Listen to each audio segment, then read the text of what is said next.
मेरे चैनल में आप सभी का स्वागत है। आज हम जो लोक नाटक पढ़ेंगे वो है विदेसिया और इसके रचयिता हैं भिखारी ठाकुर। बच्चों, अगर आपने मेरे चैनल को अभी तक सब्सक्राइब नहीं किया है तो प्लीज़ सब्सक्राइब कीजिए, इसे लाइक और शेयर कीजिए। आप मुझे टेलीग्राम, इंस्टाग्राम और व्हाट्सएप पर भी फॉलो कर सकते हैं। तो चलिए शुरू करते हैं विदेसिया लोक नाटक। ये जो विदेसिया लोक नाटक है, ये विदेसिया नाम का जो पात्र है वो पूरी नाटक इसी के ऊपर आधारित है। विदेसिया एक बिहार के गांव का एक युवक है जो कद काठी से, रंग रूप से ठीक ठाक है। वो एक मज़दूर है, पेशे से मज़दूर है। वो मज़दूरी का, छोटे मोटे मज़दूरी के काम वो किया करता है, लेकिन साल में कुछ ही दिन उसे काम मिलता है, बाकी लगभग पूरा साल वो बेरोजगार ही रहता है। उसकी शादी एक सुंदर युवती से हो जाती है। दोनों में अत्यधिक प्रेम होता है।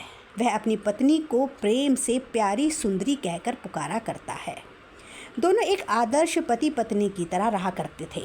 शादी के कुछ दिन तो इन दोनों में बहुत मौज मस्ती से बीते, बहुत प्यार से बीते, लेकिन बेरोजगारी तथा बिगड़ती हुई आर्थिक स्थिति के कारण युवक मन ही मन बहुत परेशान रहता था। वही गांव के जो और युवक थे वो भी बेरोजगार थे उसी की तरह। वे भी जैसे बेरोजगारी से परेशान रहते थे, इसलिए वो काम ढूंढने और धन कमाने के लिए ये लोग देश के अलग अलग हिस्सों में चले जाया करते थे। कुछ लोग कलकत्ता चले जाते थे, कुछ लोग आसाम चले जाते थे और कुछ लोग तो अलग अलग राज्यों में भी चले जाया करते थे। लेकिन ये लोग कुछ समय के बाद धन कमाकर अपने गांव वापस लौट भी आते थे। तो एक दिन विदेसिया के मन में भी धन कमाने के लिए कलकत्ता जाने का विचार आया। जब उसने अपनी पत्नी को बताया तो वह यह सुनकर विचलित हो गई और विदेसिया को शहर जाने के लिए पूर्ण रूप से मना कर देती है और कहती है कि मैं आपको कहीं नहीं जाने दूंगी, हम यहीं पर कुछ ना कुछ काम ढूंढ लेंगे। लेकिन युवक जाने की जिद करता है, परंतु उसकी पत्नी उसे पूर्ण रूप से मना कर देती है। युवक सोचता है कि कलकत्ता जाकर धन कमाऊंगा और वापस आकर प्यारी सुंदरी के साथ सुख में जीवन व्यतीत करूंगा। बस वो यही मन में सोच रहा होता है, तो लेकिन वो ये भी सोचता है कि प्यारी सुंदरी तो मुझे जाने नहीं देगी, तो मैं आखिर कैसे जाऊं। तो वो कलकत्ता, एक दिन उसके मन में क्या विचार आता है कि अचानक से वह चुपचाप प्यारी सुंदरी को बिना बताए ही वो कलकत्ता चला जाता है। युवक कलकत्ता पहुंच जाता है और वहां वह काम भी ढूंढ लेता है और जी जान लगाकर मेहनत करता है और धन भी कमा लेता है। कलकत्ता में अचानक विदेसिया की मुलाकात एक युवती से होती है। वे दोनों एक दूसरे के लिए अनजान होते हैं, लेकिन धीरे धीरे बहुत ही कम समय में वे दोनों एक दूसरे के करीब आने लगते हैं। धीरे धीरे दोनों एक साथ रहने लगते हैं। विदेसिया दिन भर मेहनत कर धन कमाता और शाम को उस महिला के साथ अपना पूरा समय व्यतीत करता। वहाँ उनके 2 बच्चों का भी जन्म हुआ। दोनों अपना जीवन बहुत ही सुखमय तरीके से व्यतीत करते थे।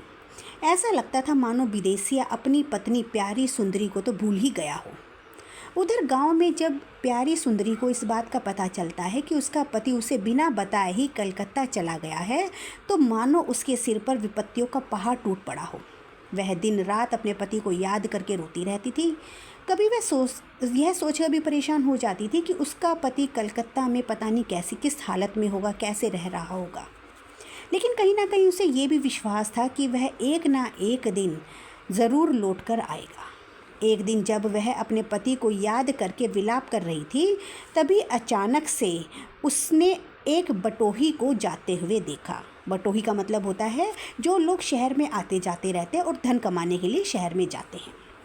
तब प्यारी सुंदरी ने बटोही को आवाज़ देकर बुलाया और पूछा कि आप कहाँ जा रहे हैं। तब बटोही ने बताया कि वह कलकत्ता धन कमाने के लिए जा रहा है।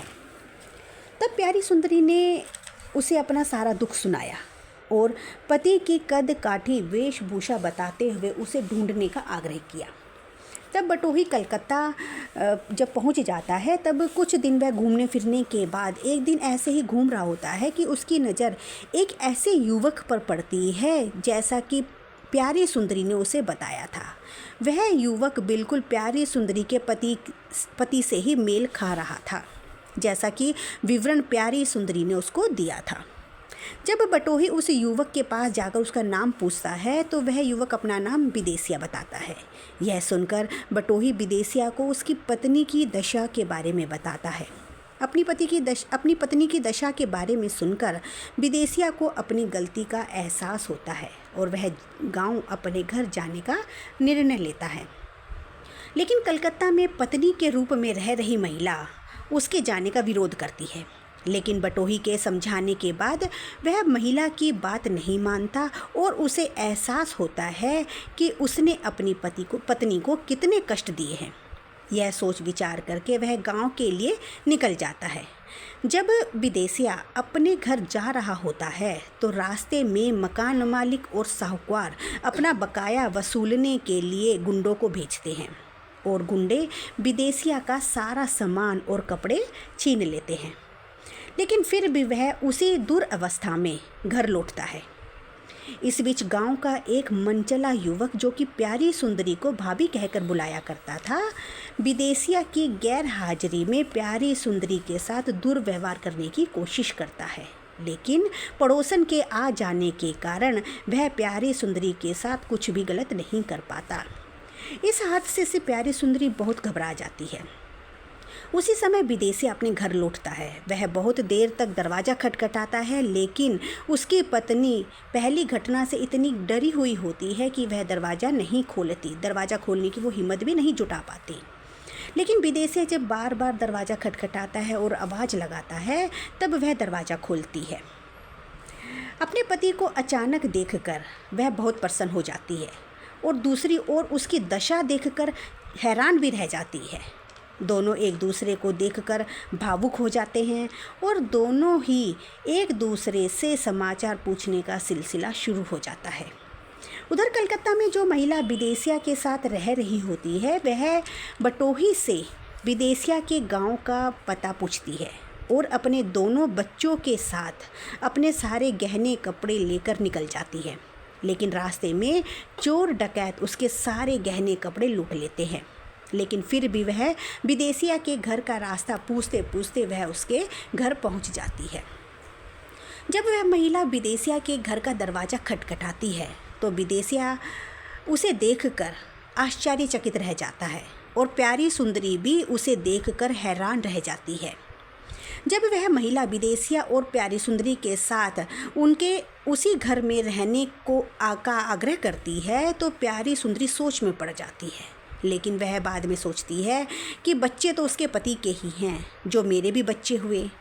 यह सब सोचकर वह साथ रहने के लिए मान जाती है और सब मिलजुल कर खुशी खुशी रहने लगते हैं। यह था विदेसिया लोक नाटक। आशा करती हूँ कि आपको यह अच्छे से समझ आ गया होगा। धन्यवाद। मैं आशा करती हूँ बच्चों कि आपने मेरे चैनल को सब्सक्राइब कर दिया होगा, जिससे मेरी सभी नई वीडियोज़ आप तक मिलती रहें और आप मुझे इंस्टाग्राम, टेलीग्राम और व्हाट्सएप पर भी फॉलो कर सकते हैं। Thank you.